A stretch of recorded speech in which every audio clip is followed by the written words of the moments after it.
Praise the lord. దేవుని నామానికి మహిమ కలుగును గాక. ఈ ఉదయకాలంలో దేవుని వాక్యం చదువుకుందాం. యెషయా గ్రంథం 30 అధ్యాయం 18వ వచనం. కావున మీ అందు దయ చూపవలెనని యెహోవా ఆలస్యం చేయుచున్నాడు, మిమ్మల్ని కరుణింపవలెనని ఆయన నిలబడి ఉన్నాడు. యెహోవా న్యాయం తీర్చు దేవుడు. ఆయన మిమ్మను ఆయన నిమిత్తము కనిపెట్టుకొని వారందరూ ధన్యులు.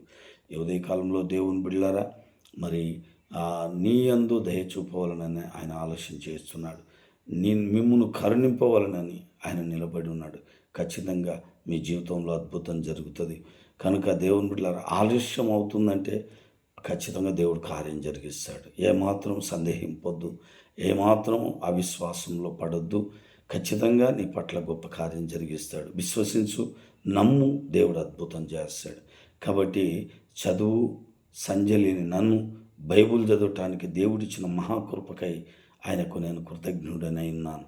కనుక నీవు కూడా ఆయన వైపు తిరిగితే, ఆయనను హత్తుకుంటే, ఖచ్చితంగా ఆయన కొరకు కనిపెడితే నువ్వు ధన్యుడివే, ధన్యురాలివే. దేవుడిని ఆశీర్వదించునుగాక. ఆమేన్.